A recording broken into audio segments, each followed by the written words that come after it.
La historia de José del pozo al trono. La historia de José comienza en las tierras de Canaán, en el valle de Hebrón. José es un joven de apenas 17 años, pero su vida ya está marcada por una profunda brecha familiar.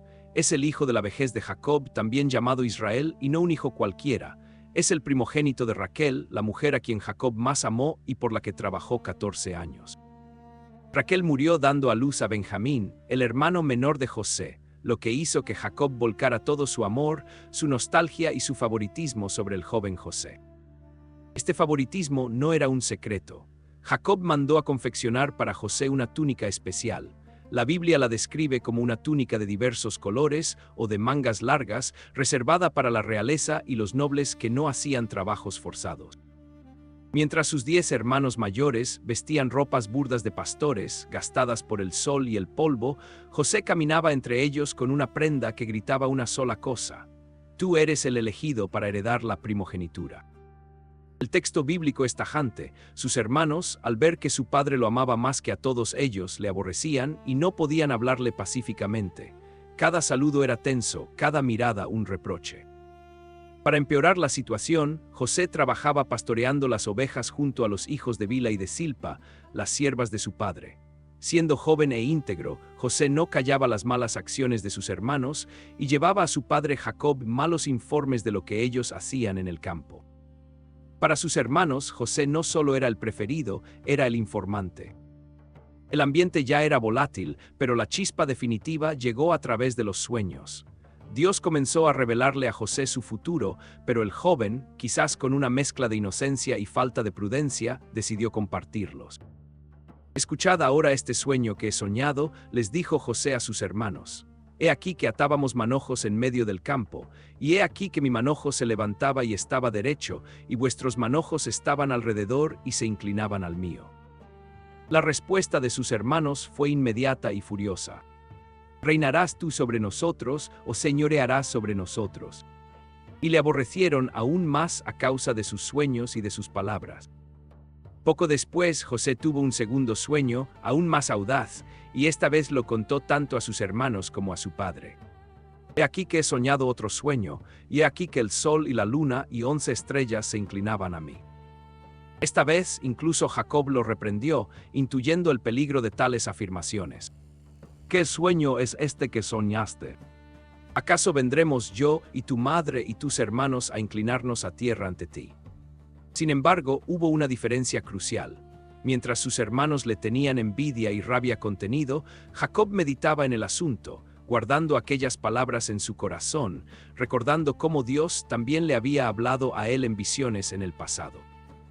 Pasó el tiempo. Los hermanos de José se trasladaron con los rebaños de su padre hacia Siquem, una zona bastante alejada y peligrosa debido a conflictos previos que la familia había tenido allí.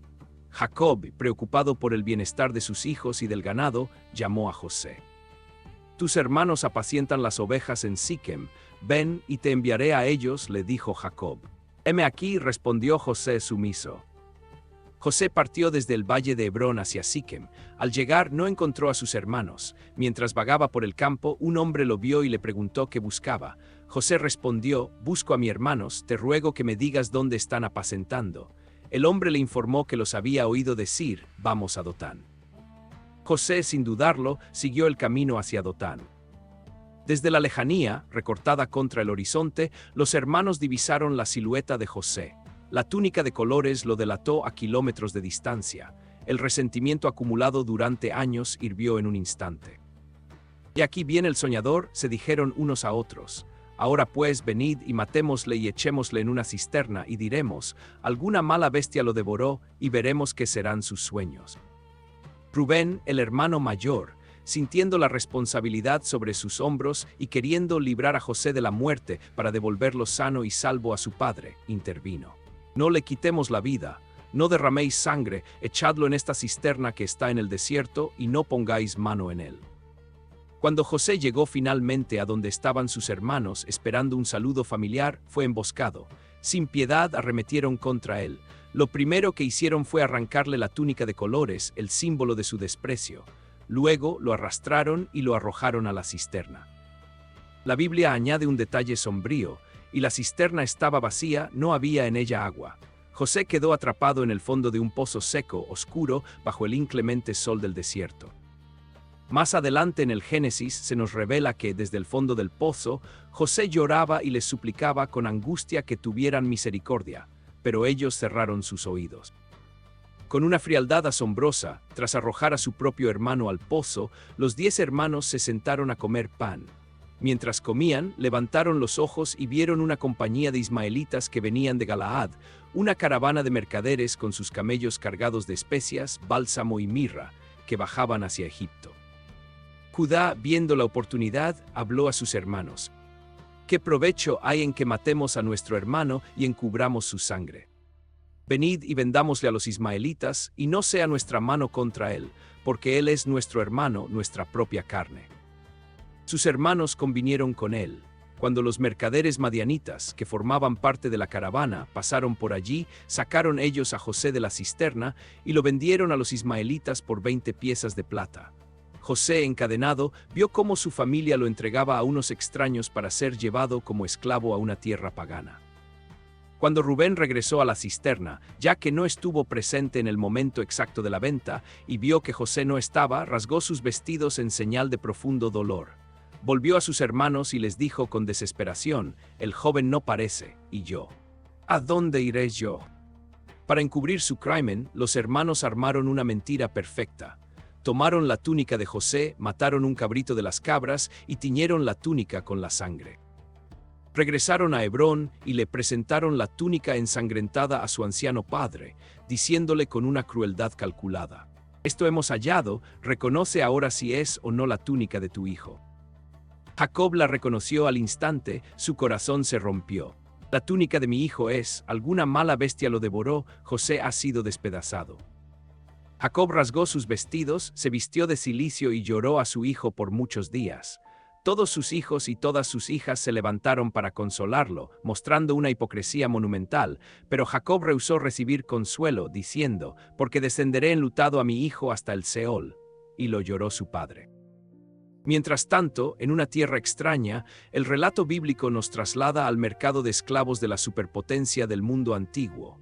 Y los madianitas lo vendieron en Egipto a Potifar, oficial de Faraón, capitán de la guardia. José llegó a Egipto encadenado, despojado de su hogar y de su identidad, para ser subastado como un objeto más en el mercado de esclavos. Quien lo compró fue Potifar, un hombre de alta alcurnia, oficial del Faraón y capitán de la guardia real.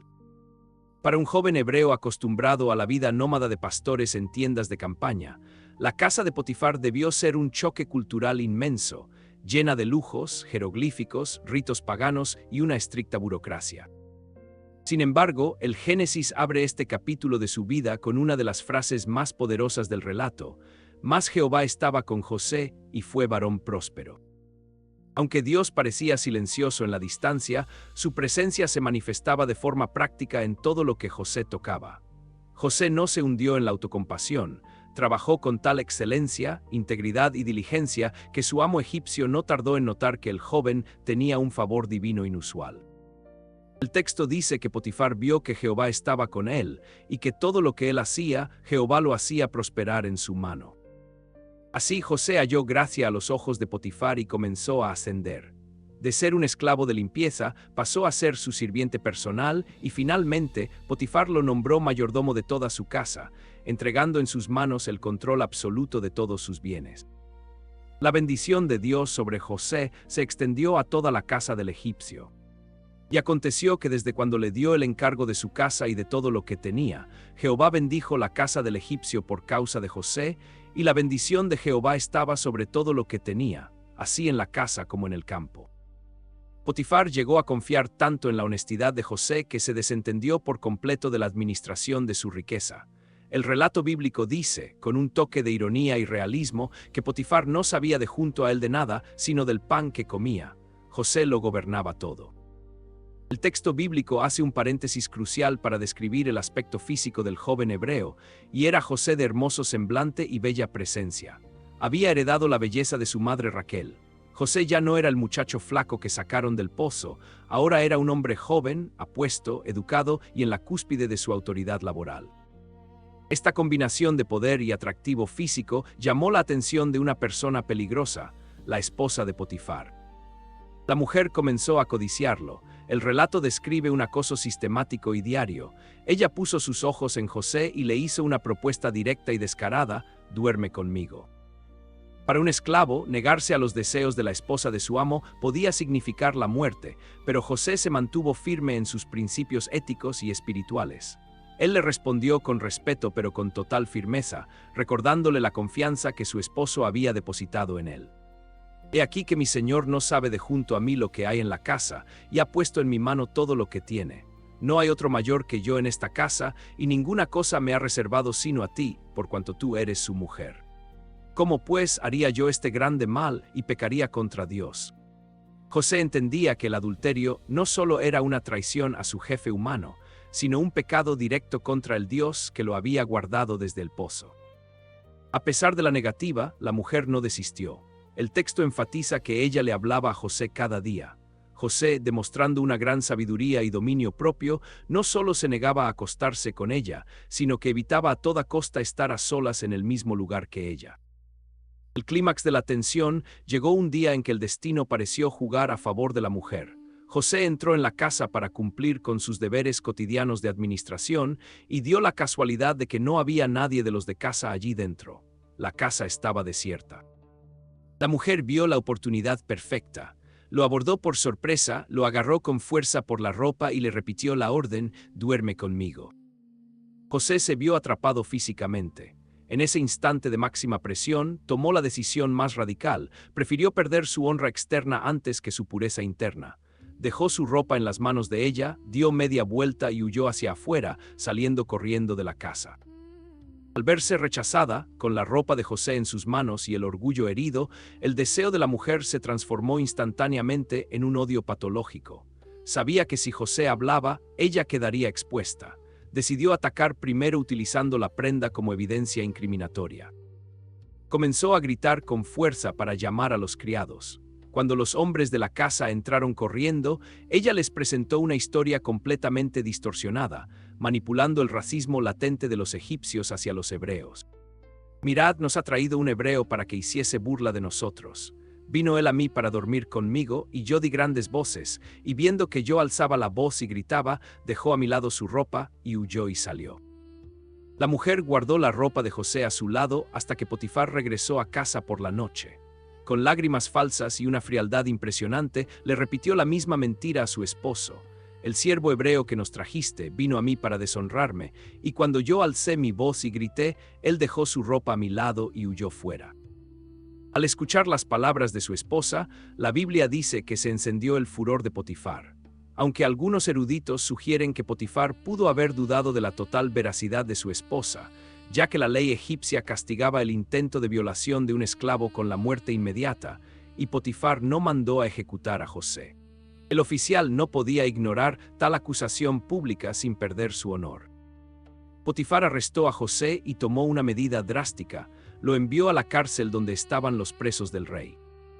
José pasó de la comodidad del palacio de Potifar al confinamiento de una prisión subterránea. Estaba allí por haber hecho lo correcto. Humanamente, todo parecía perdido, su familia lo había vendido y su integridad lo había llevado a la cárcel. José volvía a estar en un foso. Pero la historia de José es la historia de la fidelidad de Dios en los peores escenarios.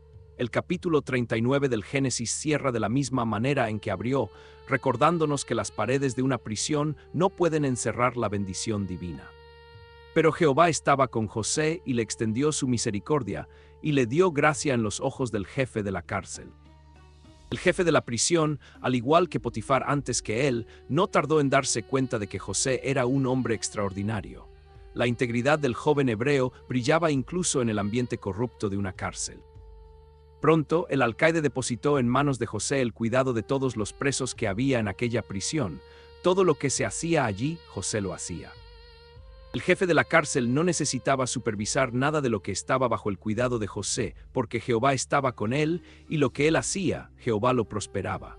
José se convirtió en el administrador del calabozo, esperando pacientemente el momento en que Dios lo sacara de la oscuridad. José llevaba ya un tiempo administrando la prisión real cuando el palacio del faraón se vio sacudido por un escándalo. dos de los oficiales más cercanos y de mayor confianza del monarca cometieron una ofensa grave contra su señor.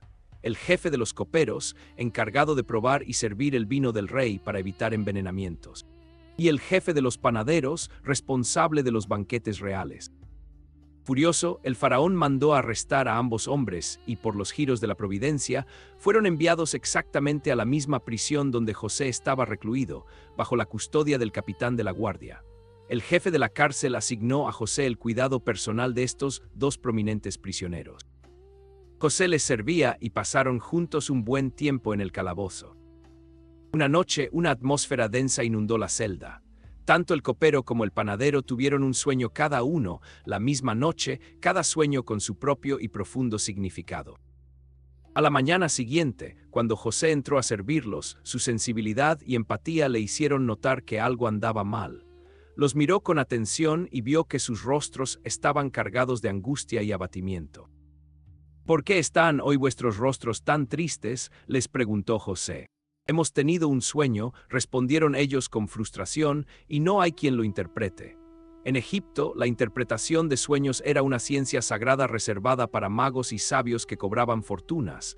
En la prisión no tenían acceso a nadie. José, con una fe inquebrantable que ponía a Dios en el centro de todo, les respondió: «No son de Dios las interpretaciones. Contádmelo ahora». El jefe de los coperos se animó a hablar primero. «En mi sueño veía una vid delante de mí, y en la vid había 3 sarmientos, y ella florecía, y brotaban sus botones, y maduraban sus racimos de uvas.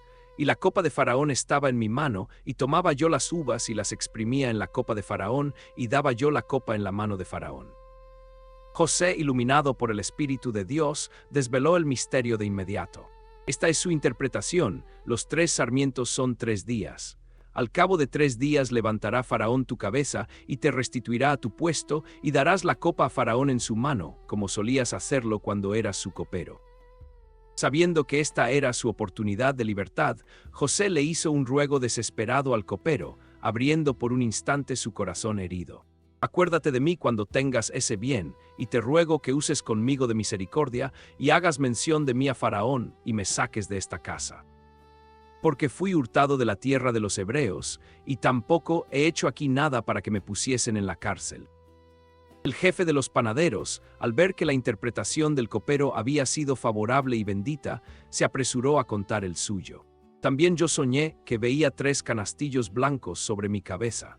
En el canastillo superior había de toda clase de manjares de pastelería para Faraón, y las aves las comían del canastillo de sobre mi cabeza».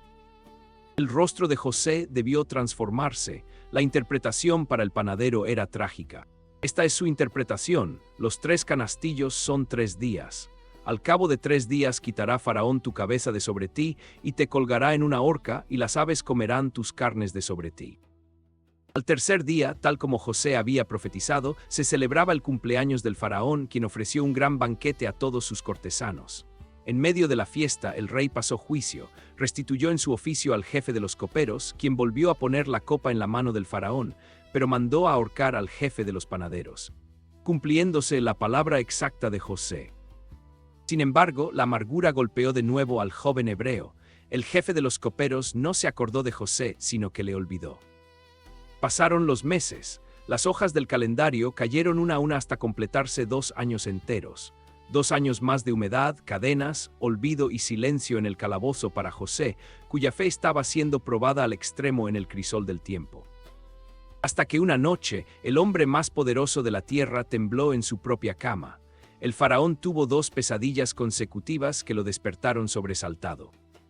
El primer sueño de Faraón. El rey estaba de pie junto al río Nilo. Del río subieron 7 vacas hermosas a la vista y muy gordas, que pasían en el prado. Tras ellas, subieron del río otras 7 vacas de feo aspecto y flacas, que se pararon junto a las primeras a la orilla del río. Y las vacas de feo aspecto y flacas se devoraron a las 7 vacas hermosas y gordas, y Faraón despertó. El segundo sueño de Faraón. Volvió a dormirse y soñó de nuevo. 7 espigas llenas y hermosas crecían de una sola caña, y tras ellas brotaban otras 7 espigas menudas y abatidas por el viento soltón, el viento abrasador del desierto, y las espigas menudas devoraron a las 7 espigas gruesas y llenas. y despertó Faraón. Por la mañana, el espíritu del faraón estaba profundamente turbado. Convocó de urgencia a todos los magos de Egipto y a todos sus sabios. El monarca les relató sus sueños con lujo de detalles, pero un silencio sepulcral llenó el palacio. No hubo quien los pudiese interpretar a Faraón. El conocimiento humano del imperio más grande del mundo se había quedado en blanco. Al ver la desesperación del rey, al jefe de los coperos se le encendió la memoria por un golpe de culpa. Se arrodilló ante el faraón y dijo: «Me acuerdo hoy de mis faltas. Cuando Faraón estaba enojado contra sus siervos, nos echó a la cárcel. Y él y yo tuvimos un sueño en la misma noche. Estaba allí con nosotros un joven hebreo, siervo del capitán de la guardia, y se lo contamos, y él nos interpretó nuestros sueños. Y aconteció que como él nos lo interpretó, así fue». El faraón, no perdiendo un segundo, mandó a llamar a José. Los guardias corrieron a la prisión profunda. El texto bíblico narra la prisa del momento y lo sacaron apresuradamente de la cárcel. José, que llevaba años con el aspecto gastado de un prisionero, tuvo que someterse al estricto protocolo egipcio. Se afeitó por completo, los egipcios detestaban el vello facial, a diferencia de los pastores hebreos, mudó sus ropas de presidiario por vestidos limpios y dignos, y fue llevado a la deslumbrante sala del trono. El faraón miró al joven extranjero y le dijo: «Yo he tenido un sueño y no hay quien lo interprete, mas he oído decir de ti que oyes sueños para interpretarlos». José, con una madurez espiritual asombrosa, no intentó atribuirse el mérito ni vender sus servicios para comprar su libertad. Miró fijamente al soberano de Egipto y pronunció palabras eternas: «No está en mí, Dios será el que dé respuesta propicia a Faraón». Ante la imponente presencia de la corte egipcia, el faraón le relató a José sus dos sueños: las vacas gordas devoradas por las vacas flacas que seguían estando esqueléticas y las espigas llenas consumidas por las espigas secas. José, escuchando con atención divina, no dudó ni un segundo, miró al monarca y le reveló el misterio. El sueño de Faraón es uno solo. Dios ha mostrado a Faraón lo que va a hacer. Las 7 vacas hermosas 7 años son, y las espigas hermosas son 7 años. El sueño es uno solo. También las 7 vacas flacas y feas que subían tras ellas son 7 años, y las 7 espigas menudas y marchitas del viento solano, 7 años serán de hambre. Con una seguridad pasmosa, José le explicó la urgencia del decreto celestial. He aquí vienen 7 años de gran abundancia en toda la tierra de Egipto. Y tras ellos seguirán 7 años de hambre, y toda la abundancia será olvidada en la tierra de Egipto, y el hambre consumirá la tierra. Y aquel estancamiento de la abundancia no se conocerá a causa del hambre que vendrá tras ella, la cual será gravísima. Porque el faraón había tenido el sueño 2 veces de formas distintas. José se lo aclaró, y el suceder el sueño a Faraón 2 veces significa que la cosa es firme de parte de Dios, y que Dios se apresura a hacerla. José no se limitó a ser un simple intérprete. El espíritu de sabiduría que habitaba en él lo impulsó a presentarle al faraón una estrategia de Estado sin precedentes para salvar al imperio de la aniquilación. Por tanto, provéase ahora Faraón de un varón prudente y sabio, y póngalo sobre la tierra de Egipto. Haga esto Faraón, y ponga gobernadores sobre el país, y quinte la tierra de Egipto en los 7 años de la abundancia, es decir, exija un impuesto del 20% de todas las cosechas. Y junten toda la provisión de estos buenos años que vienen, y recojan el trigo bajo la mano de Faraón para mantenimiento de las ciudades, y guárdenlo. Y esté aquella provisión en depósito para la tierra, para los 7 años de hambre. Y la tierra no perecerá de hambre. El consejo pareció excelente a los ojos de Faraón y de todos sus siervos. El monarca miró a sus consejeros y les hizo una pregunta retórica. ¿Acaso hallaremos a otro hombre como este, en quien esté el Espíritu de Dios? Entonces, Faraón se volvió hacia el joven hebreo que minutos antes vestía ropas de presidiario. Pues que Dios te ha hecho saber todo esto, no hay otro tan prudente y sabio como tú. Tú estarás sobre mi casa, y por tu palabra se gobernará todo mi pueblo, solamente en el trono seré yo mayor que tú. En un instante cósmico, José se convirtió en el segundo al mando de la superpotencia mundial, el gran visir de Egipto. El faraón escenificó este traspaso de poder ante toda la corte. Quitó su anillo de sellar de su propia mano y lo puso en la mano de José, dándole autoridad legal absoluta. Lo hizo vestir con ropas de lino finísimo. Puso un collar de oro alrededor de su cuello. Lo hizo subir en su segundo carro oficial, y la guardia real iba delante de él gritando a la multitud: «Doblad la rodilla». Faraón le dijo a José: «Yo soy Faraón, y sin tu consentimiento nadie alzará su mano ni su pie en toda la tierra de Egipto».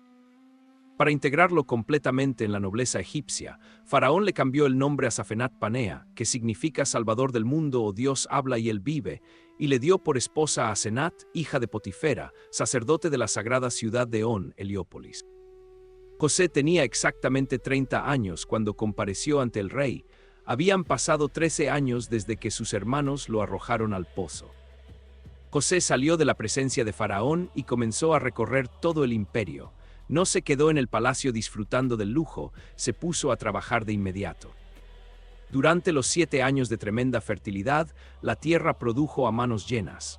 José ordenó la construcción de gigantescos graneros en cada ciudad y recolectó el alimento de los campos circundantes. El Génesis describe la escala monumental de la operación, y recogió José trigo como arena del mar, mucho en extremo, hasta el punto de que cesó de contar, porque no tenía número. La logística humana ya no daba abasto para registrar la inmensurable bendición. Antes de que llegaran los años de escasez, la esposa de José, Asenat, le dio 2 hijos. Los nombres que José les puso reflejan la sanidad que Dios trajo a su alma herida. Al primogénito lo llamó Manasés, que significa el que hace olvidar, porque dijo: «Dios me hizo olvidar todo mi trabajo y toda la casa de mi padre». Al segundo hijo lo llamó Efraín, que significa fructífero, porque dijo: «Dios me hizo fructificar en la tierra de mi aflicción». José había encontrado paz en medio de su dolor. Los 7 años de abundancia llegaron a su fin, y tal como José había profetizado, comenzaron los 7 años de escasez. El hambre no solo golpeó a Egipto, se extendió de forma implacable por todas las naciones vecinas. El texto aclara un detalle crucial: en toda la tierra había hambre, mas en toda la tierra de Egipto había pan. Cuando el pueblo egipcio comenzó a sentir el azote del hambre, clamaron desesperados al faraón por comida. El faraón simplemente les daba una orden que sellaba el destino de las naciones: «Id a José y haced lo que él os dijere». José abrió todos los graneros del imperio y comenzó a vender trigo a los egipcios. El hambre se agravó tanto en todo el planeta que caravanas de extranjeros de todos los rincones del mundo conocido empezaron a cruzar las fronteras, descendiendo a Egipto para comprarle grano a José, porque el hambre había prevalecido sobre toda la tierra. En los confines de Canaán, en el valle de Hebrón, un anciano Jacob y sus 10 hijos hambrientos estaban a punto de tomar una decisión que los llevaría a encontrarse cara a cara con el pasado que creían haber enterrado. El hambre también azotó con violencia la tierra de Canaán. Los pastizales se secaron y los rebaños de Jacob comenzaron a morir. El anciano patriarca, viendo que la desesperación se apoderaba de su casa, miró a sus hijos y les reclamó: «¿Por qué os estáis mirando?». Y añadió: «He aquí, yo he oído que hay trigo en Egipto, descended allá y comprad de allí para nosotros, para que vivamos y no muramos». Así 10 de los hermanos de José descendieron a Egipto a comprar trigo. Sin embargo, Jacob tomó una precaución severa. No dejó ir con ellos a Benjamín, el hermano menor de José y el único hijo que le quedaba de su amada Raquel. Jacob tenía un miedo profundo metido en el alma. «No sea que le acontezca algún desastre», decía, ignorando que el desastre de José había sido provocado por sus propios hijos. Los hijos de Israel llegaron a Egipto mezclados entre la multitud de extranjeros que buscaban desesperadamente alimento. El destino los llevó directamente ante el gobernador de la tierra, el mismísimo José, quien personalmente supervisaba la venta del grano a los pueblos extranjeros. Los 10 hermanos entraron al gran salón de audiencias. Al ver al imponente primer ministro, ataviado con ropas reales egipcias, collares de oro y el rostro afeitado, se inclinaron ante el rostro en tierra. En ese preciso instante, se cumplió de forma exacta el primer sueño que José había tenido 20 años atrás en Hebrón: los manojos de trigo de sus hermanos postrándose ante el suyo. El texto bíblico describe una dinámica psicológica fascinante. José conoció a sus hermanos, pero ellos no le conocieron a él.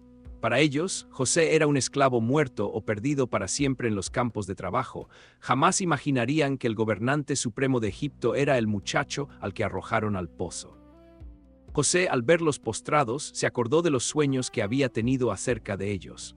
Pero en lugar de revelar su identidad de inmediato, decidió actuar con frialdad y dureza, no por venganza, sino para probar si sus corazones habían cambiado con los años. ¿De dónde habéis venido? Les habló rústicamente a través de un intérprete para que no sospecharan que entendía el hebreo. De la tierra de Canaán para comprar alimentos, respondieron temblorosos. Para ponerlos bajo presión, José los confrontó con dureza. Espías sois, para haberlo descubierto de la tierra habéis venido. Los hermanos, aterrorizados ante la acusación que conllevaba la pena de muerte, intentaron defenderse revelando, sin darse cuenta, los detalles de su vida familiar. No, señor mío, sino que tus siervos han venido a comprar alimentos. Todos nosotros somos hijos de un varón, somos hombres honrados, tus siervos nunca fueron espías. Pero José insistió, acorralándolos. No, para haberlo descubierto de la tierra habéis venido. Ellos, en su desesperación por demostrar su inocencia, abrieron aún más su historia. Tus siervos somos 12 hermanos, hijos de un varón en la tierra de Canaán, y he aquí el menor está hoy con nuestro padre, y el otro no parece. José utilizó esa información para armar su estrategia de prueba. En esto seréis probados. Vive Faraón que no saldréis de aquí, sino cuando vuestro hermano menor viniere aquí.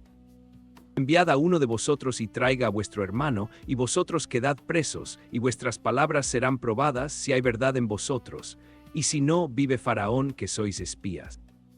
Sin darles tiempo a reaccionar, José los puso juntos en la cárcel por 3 días. Durante esos 3 días de encierro y oscuridad, los hermanos experimentaron en carne propia lo que José había vivido por culpa de ellos. La culpa reprimida por 2 décadas comenzó a flotar a la superficie. Al tercer día, José los hizo traer a su presencia y les ofreció un trato más flexible, apelando a su temor a Dios. Haced esto y vivid, yo temo a Dios. Si sois hombres honrados, quede preso uno de vuestros hermanos en la casa de vuestra cárcel, y id vosotros, llevad el trigo para el hambre de vuestra casa. Pero traeréis a vuestro hermano menor, y serán verificadas vuestras palabras y no moriréis. Ellos aceptaron el trato, pero en ese momento, pensando que el gobernador egipcio no los entendía, comenzaron a hablar entre ellos en su lengua natal, rotos por el remordimiento. Verdaderamente hemos pecado contra nuestro hermano, pues vimos la angustia de su alma cuando nos rogaba y no le oímos, por eso ha venido sobre nosotros esta angustia. Rubén, el hermano mayor, les recriminó airadamente. No os hablé yo y dije, no pequéis contra el joven y no me oísteis. He aquí también se requiere su sangre. José escuchaba cada palabra. Al oír el arrepentimiento genuino de sus hermanos y recordar el día en que le dieron la espalda, el dolor y la emoción lo desbordaron. El texto bíblico dice que José se apartó de ellos y lloró. Se limpió las lágrimas en privado, compuso su rostro y regresó al salón. Mandó traer a Simeón, el segundo de los hermanos, conocido por su carácter violento, y lo mandó a encadenar ante los ojos de todos ellos como rehén. José mandó que les llenaran sus sacos de trigo, pero ordenó en secreto a su mayordomo un detalle que sembraría el pánico en ellos: que pusieran el dinero de cada uno de ellos devuelto dentro de la boca de sus respectivos sacos, junto con las provisiones para el viaje. Los 9 hermanos partieron de regreso con sus asnos cargados. Al llegar a una posada en el camino para dar de comer a los animales, uno de ellos abrió su saco para sacar forraje y se quedó sin aliento. Su bolsa de dinero estaba allí mismo, en la boca del saco. Al mostrárselo a los demás, el terror se apoderó de ellos. El texto dice, se les sobresaltó el corazón y llenos de temor se dijeron el uno al otro: ¿Qué es esto que nos ha hecho Dios? La culpa les hacía ver la mano del juicio divino en cada acontecimiento. Cuando llegaron a Canaán, le contaron todo a su anciano padre Jacob, cómo el Señor de la tierra les había hablado rústicamente, cómo los había acusado de espías, cómo Simeón había quedado encadenado y la condición inamovible de llevar a Benjamín para recuperarlo. Para colmo de males, cuando vaciaron el resto de los sacos, cada uno de ellos encontró su bolsa de dinero dentro de su saco. Al ver las bolsas de dinero, tanto ellos como su padre tuvieron gran temor. Jacob, destrozado y sintiendo que la historia se repetía, exclamó con amargura: Me habéis privado de mis hijos, José no parece ni Simeón tampoco, y a Benjamín le llevaréis, contra mí son todas estas cosas. Rubén intentó garantizar la vida de Benjamín ofreciendo a sus propios hijos como garantía, pero Jacob se negó rotundamente. No descenderá mi hijo con vosotros, pues su hermano ha muerto y él solo ha quedado, y si le aconteciere algún desastre en el camino por donde vais, haréis descender mis canas con dolor al Seol. Pero el hambre seguía arreciando, y el trigo de Egipto no iba a durar para siempre. El hambre seguía pesando gravemente sobre la tierra de Canaán. Cuando la familia de Jacob consumió por completo el trigo que habían traído de Egipto, el anciano patriarca tuvo que ceder ante la cruda realidad. «Volved y comprad para nosotros un poco de alimento», les dijo Jacob. Judá, tomando la palabra con firmeza, le recordó la advertencia del gobernador egipcio. Aquel varón nos protestó con resolución, diciendo: «No veréis mi rostro si no viene vuestro hermano con vosotros. Si envías a nuestro hermano con nosotros, descenderemos y te compraremos alimento, pero si no lo envías, no descenderemos». Jacob en su dolor les reclamó: «¿Por qué me hicisteis tanto mal, declarando al varón que teníais otro hermano?» Ellos explicaron que el hombre les había preguntado minuciosamente por su parentesco y que era imposible prever qué les diría: «Traed a vuestro hermano». Entonces Judá hizo un juramento solemne que cambiaría el destino de la familia. «Envía al joven conmigo y nos levantaremos e iremos, a fin de que vivamos y no muramos nosotros, y tú y nuestros niños. Yo me hago responsable de él, a mí me pedirás cuenta, si yo no te lo trajere de vuelta. Seré culpable para contigo para siempre». Sin más opciones, Jacob cedió y les dio instrucciones desesperadas. Les ordenó llevar los mejores frutos de la tierra como presente al gobernador: bálsamo, miel, aromas, mirra, nueces y almendras; llevar el doble del dinero en sus manos para devolver el que habían encontrado en sus sacos, pensando que pudo haber sido un error. Y finalmente entregó a Benjamín. «Y el Dios omnipotente os dé misericordia delante de aquel varón», sentenció Jacob, «y os suelte al otro hermano y a Benjamín. Y si he de ser privado de mis hijos, séalo». Los hermanos regresaron a Egipto y se presentaron nuevamente ante José. Cuando José vio que Benjamín venía con ellos, se conmovió profundamente, pero mantuvo su postura oficial. Se volvió a su mayordomo y le ordenó: «Lleva a casa a esos hombres y degüella una res y adérsala, pues comerán conmigo al mediodía». El mayordomo hizo como José le mandó. Pero al ser llevados a la residencia privada del gobernador, los hermanos se llenaron de terror. Pensaron que los llevaban allí para esclavizarlos a causa del dinero devuelto en los sacos en el primer viaje. Presas del pánico, se acercaron al mayordomo en la entrada de la casa y le explicaron apresuradamente que ellos no sabían quién había puesto el dinero en sus sacos y que ahora traían el doble para pagar. El mayordomo, instruido por José, los tranquilizó con palabras asombrosas. «Paz a vosotros, no temáis, vuestro Dios y el Dios de vuestro padre os dio el tesoro en vuestros sacos, yo recibí vuestro dinero». Acto seguido, el mayordomo dejó en libertad a Simeón, les dio agua para lavarse los pies y dio de comer a sus asnos. Los hermanos prepararon el presente, esperando la llegada de José al mediodía.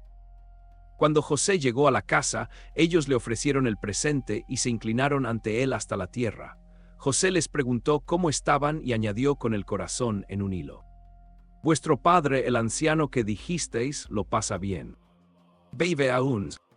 «Bien le va a tu siervo nuestro padre, aún vive», respondieron ellos, volviéndose a inclinar.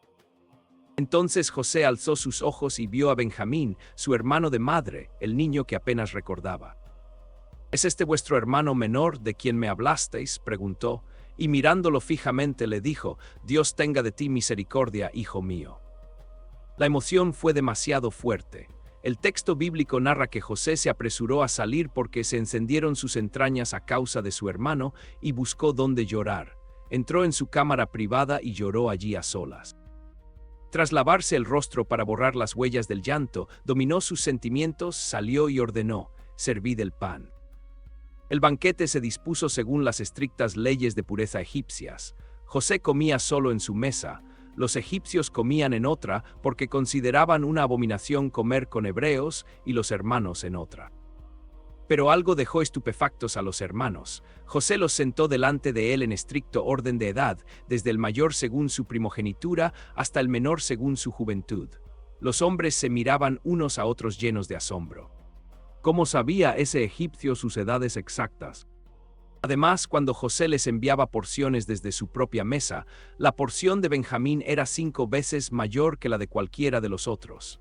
A pesar del desconcierto, comieron y bebieron alegremente con él. A la mañana siguiente, listos para partir con sus sacos llenos de trigo, los hermanos creían que la tormenta había pasado. Sin embargo, José preparaba la prueba definitiva para descubrir si sus hermanos seguían siendo los mismos hombres envidiosos que lo habían vendido por celos, o si ahora protegerían a Benjamín. José ordenó en secreto a su mayordomo: «Llena de alimento los sacos de estos varones, y pon mi copa, la copa de plata, en la boca del saco del menor con el dinero de su trigo». El mayordomo obedeció. Al amanecer, los hermanos partieron felices de regreso a Canaán, pero no habían recorrido mucha distancia desde la ciudad cuando José le dijo a su mayordomo: «Levántate y sigue a esos hombres, y cuando los alcances, diles: ¿por qué habéis vuelto mal por bien? ¿No es esta la copa en que bebe mi señor? Mal habéis hecho en hacer esto». El mayordomo los alcanzó y les repitió las palabras exactas de acusación. Los hermanos, seguros de su total inocencia, se indignaron de que los creyeran ladrones. «¿Por qué dice mi señor tales cosas? Nunca tal hagan tus siervos. Aquel de tus siervos en quien fuere hallada la copa, muera, y aun nosotros seremos siervos de mi señor». El mayordomo aceptó la requisa, pero modificó la sentencia: «El que se halle con ella será mi siervo, los demás seréis libres». Con las manos temblorosas, los hermanos bajaron apresuradamente sus sacos al suelo. El mayordomo comenzó a buscar minuciosamente, empezando desde el saco del hermano mayor, Rubén, hasta terminar en el del menor. Cuando abrió el saco de Benjamín, la copa de plata apareció brillando en el fondo. El mundo se les vino encima. El impacto fue devastador. Los hermanos rasgaron sus vestidos en señal de una agonía absoluta, cargaron de nuevo sus asnos y regresaron a la ciudad, unidos en el dolor. Ya no pensaban en abandonar a Benjamín como hicieron con José, esta vez regresaron todos con él.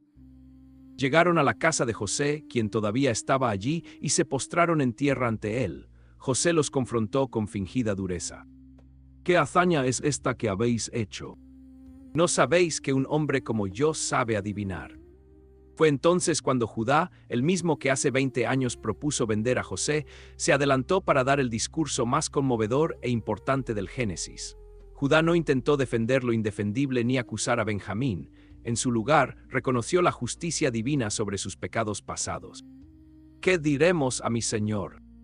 ¿Qué hablaremos o con qué nos justificaremos? Dios ha hallado la maldad de tus siervos. He aquí, somos siervos de mi Señor nosotros, y también aquel en cuyo poder fue hallada la copa». Pero José, llevando la prueba al punto de quiebre, respondió: «Nunca yo haga tal cosa. El varón en cuyo poder fue hallada la copa, él será mi siervo, vosotros id en paz a vuestro padre». José les estaba ofreciendo la salida fácil: dejar al hijo favorito de Raquel como esclavo en Egipto y regresar libres a Canaán. Era la repetición exacta de lo que le habían hecho a él. La prueba estaba en su momento cumbre. Ante la fría sentencia del gobernador egipcio de quedarse con Benjamín como esclavo, Judá dio un paso al frente. Con el corazón roto pero con una determinación inquebrantable, se acercó a José y le habló con el mayor de los respetos. «Ay, señor mío, te ruego que permitas a tu siervo hablar una palabra al oído de mi señor, y no se encienda tu enojo contra tu siervo, pues tú eres como el faraón mismo». Judá comenzó a relatar pacientemente toda la historia desde su primer encuentro, recordando cómo el gobernador les había preguntado si tenían un padre o un hermano. Explicó con profunda delicadeza el dolor de su anciano padre Jacob.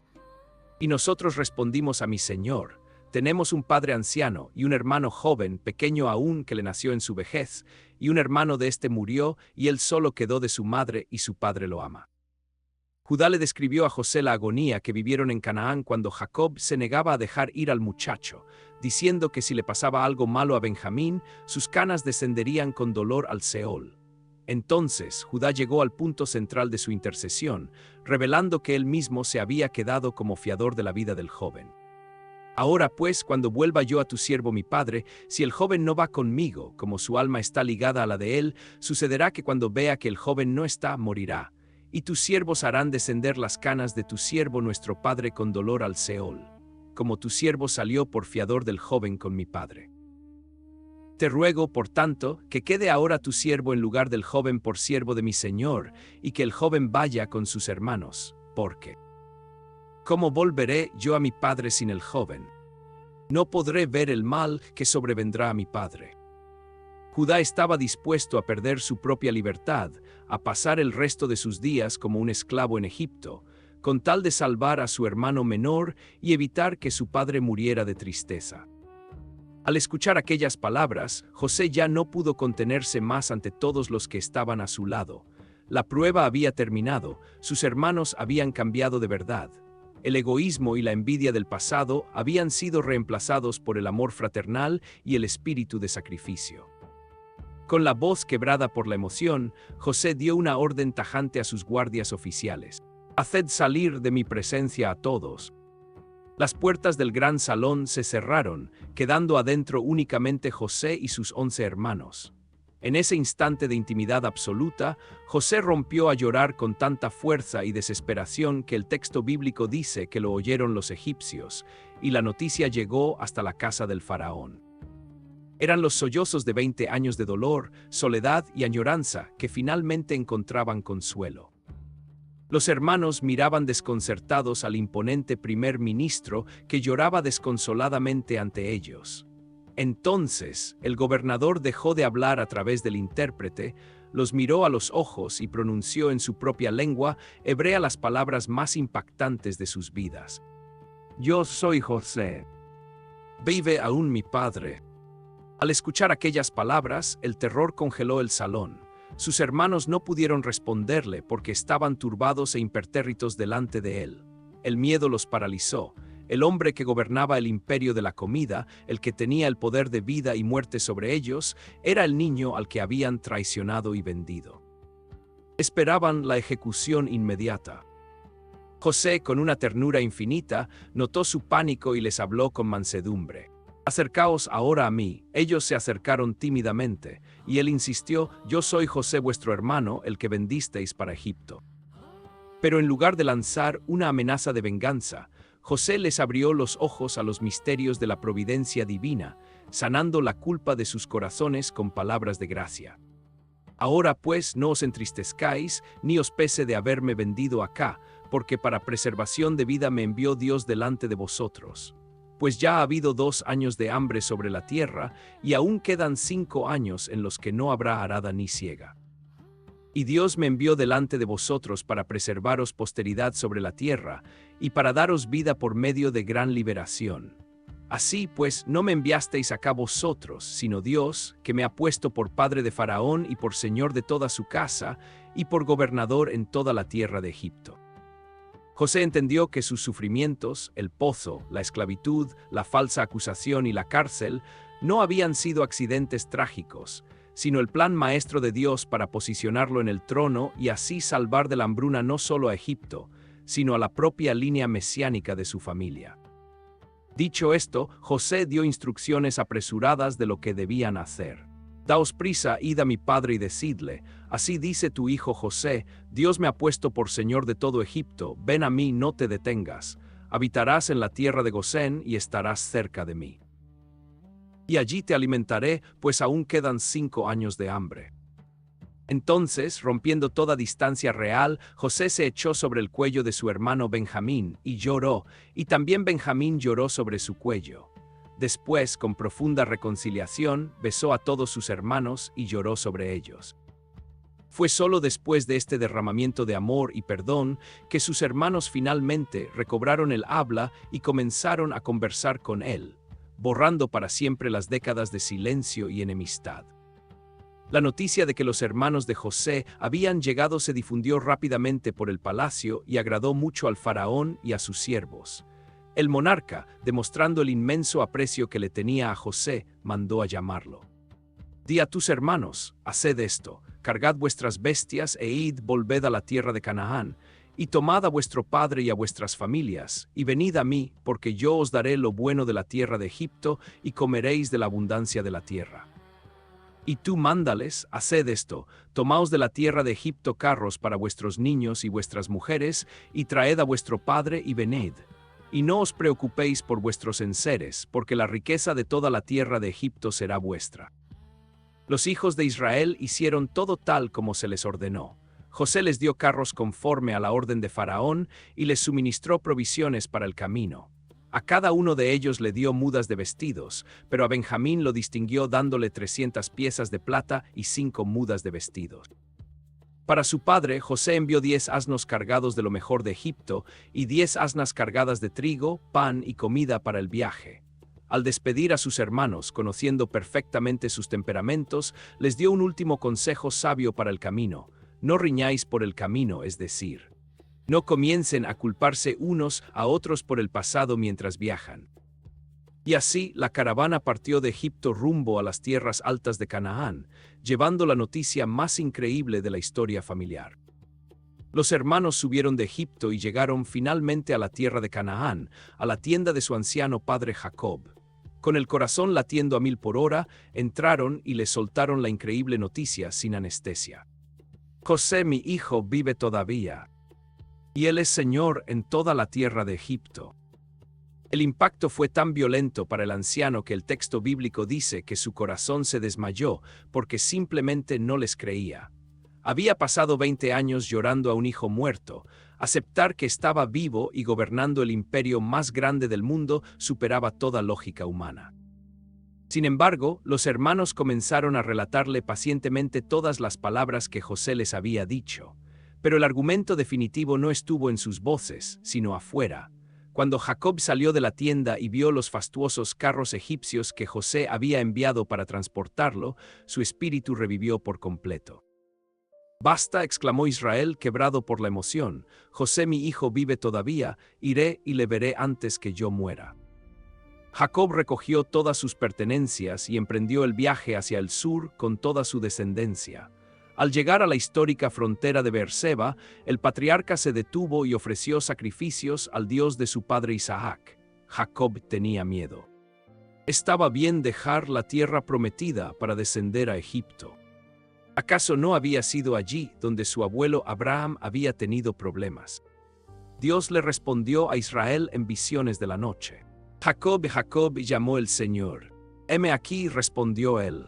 «Yo soy Dios, el Dios de tu padre. No temas descender a Egipto, porque allí yo haré de ti una gran nación. Yo descenderé contigo a Egipto, y yo también te haré volver, y la mano de José cerrará tus ojos». Con esta promesa eterna de paz, Jacob se levantó de Beerseba. Sus hijos lo subieron a él, a sus niños y a sus mujeres en los carros de Faraón.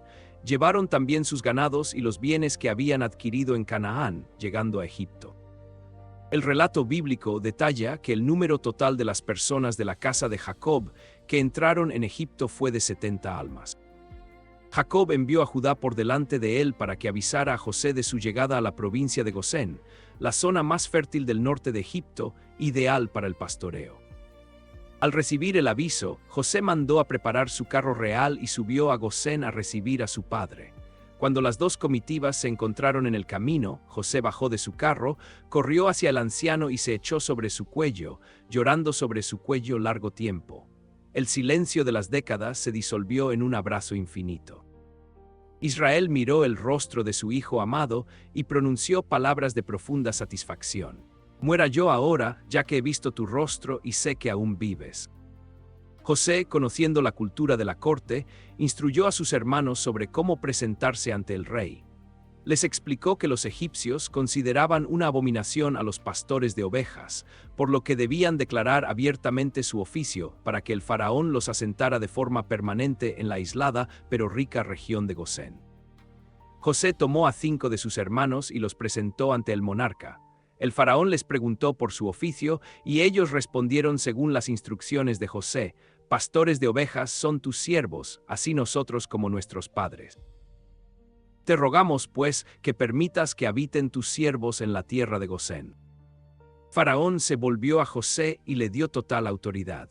«La tierra de Egipto delante de ti está, En lo mejor de la tierra haz habitar a tu padre y a tus hermanos. Y si sabes que hay entre ellos hombres capaces, ponlos por mayorales de mis ganados. Luego José introdujo a su padre Jacob ante el faraón. El anciano profeta hebreo, lejos de sentirse intimidado por el rey divino de Egipto, bendijo al faraón. El rey, asombrado por su aspecto, le preguntó: ¿cuántos son los días de los años de tu vida? Jacob respondió con realismo: los días de los años de mi peregrinación son 130 años. Pocos y malos han sido los días de los años de mi vida, y no han llegado a los días de los años de la vida de mis padres. Y bendiciendo otra vez a Faraón, Jacob salió de su presencia. José los asentó en la tierra de Ramesés, Gosén, y alimentó a su padre, a sus hermanos y a toda la casa de su padre con pan, conforme al número de sus hijos, sosteniéndolos durante el resto de la terrible hambruna. Jacob vivió en la tierra de Egipto 17 años, alcanzando la edad de 147 años. Al ver que sus días llegaban a su fin, llamó a José y le hizo hacer un juramento sagrado, pidiendo que pusiera su mano debajo de su muslo. Le rogó que no lo enterrara en Egipto, sino en la cueva de Macpela, en Hebrón, junto a sus antepasados. José juró hacerlo. Poco después, Jacob enfermó. José corrió a visitarlo llevando a sus dos hijos egipcios, Manasés y Efraín.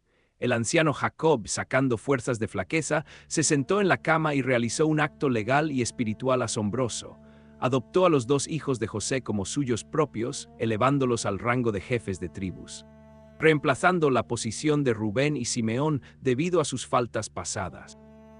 Al bendecirlos, Jacob cruzó las manos adrede, puso su mano derecha sobre la cabeza del menor, Efraín, y su izquierda sobre el mayor, Manasés. José intentó corregir las manos de su padre ciego, pensando que era un error. No así, padre mío, porque este es el primogénito. Pero el anciano profeta se negó. Lo sé, hijo mío, lo sé, también él vendrá a ser un pueblo, y será también grande, pero su hermano menor será más grande que él, y su descendencia formará multitud de naciones. Dios seguía eligiendo los caminos soberanos por encima de la tradición humana. Tras bendecir individualmente a todos sus 12 hijos, profetizando que de Judá vendría el cetro del Mesías, Jacob expiró, reuniéndose con su pueblo.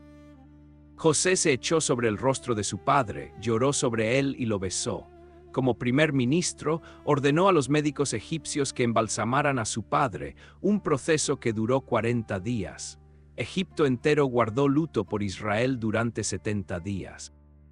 Cumpliendo el juramento, José obtuvo el permiso de Faraón y subió a Canaán para enterrar a su padre en un cortejo fúnebre monumental. Una inmensa caravana de carros, jinetes y todos los ancianos de Egipto acompañaron a los 12 hermanos hasta Hebrón. Sin embargo, tras el entierro, el fantasma del pasado volvió a rondar a los hermanos. Al ver muerto a su padre, se llenaron de miedo y se dijeron entre sí: quizá nos aborrecerá José y nos dará el pago completo de todo el mal que le hicimos. Enviaron un mensaje desesperado a José, inventando una supuesta última orden de Jacob: te ruego que perdones ahora la maldad de tus hermanos y su pecado, porque mal te trataron. Cuando José escuchó que sus hermanos todavía dudaban de su perdón y seguían cargando con la culpa de hace 40 años, José lloró. Le dolió profundamente que no comprendieran la magnitud de su gracia. Los hermanos fueron ellos mismos, se postraron ante él y le dijeron: heme aquí por siervos tuyos. José los miró con amor infinito y pronunció el resumen perfecto de toda su biografía. No temáis, ¿acaso estoy yo en lugar de Dios? Vosotros pensasteis mal contra mí, mas Dios lo encaminó a bien para hacer lo que vemos hoy, para mantener en vida a mucho pueblo. Ahora pues no temáis, yo os sustentaré a vosotros y a vuestros hijos. Y los consoló y les habló al corazón. José habitó en Egipto él y la casa de su padre, y vivió José 110 años. Llegó a ver a los hijos de la tercera generación de Efraín y de Manasés. En sus momentos finales, José llamó a sus hermanos y familiares para dejarles una última profecía y un mandato que mantendría viva la esperanza de la nación en los siglos venideros. Yo voy a morir, mas Dios ciertamente os visitará, y os hará subir de esta tierra a la tierra que juró a Abraham, a Isaac y a Jacob. Y José hizo jurar a los hijos de Israel sentenciando: Dios ciertamente os visitará y haréis llevar de aquí mis huesos. José murió con los ojos puestos en la tierra prometida. El libro del Génesis termina con un versículo sobrio y lleno de expectación: y murió José de edad de 110 años, y lo embalsamaron, y fue puesto en un ataúd en Egipto. Su cuerpo embalsamado se quedaría allí durante siglos como un recordatorio mudo pero poderoso para los hebreos: Egipto no es nuestro hogar eterno. Dios nos visitará y nos llevará de regreso. Una promesa que se cumpliría siglos después, cuando Moisés sacara los huesos de José en medio del Éxodo. Gracias por acompañarnos hasta el final de esta historia. Esperamos que este relato haya fortalecido tu fe y te haya permitido conocer un poco más la maravillosa obra de Dios. Si deseas seguir descubriendo las grandes historias de la Biblia, te invitamos a suscribirte y acompañarnos en los próximos episodios. También puedes visitar el versículodeldia.com, donde encontrarás más reflexiones, enseñanzas y recursos para continuar creciendo espiritualmente. Que Dios te bendiga y te acompañe siempre.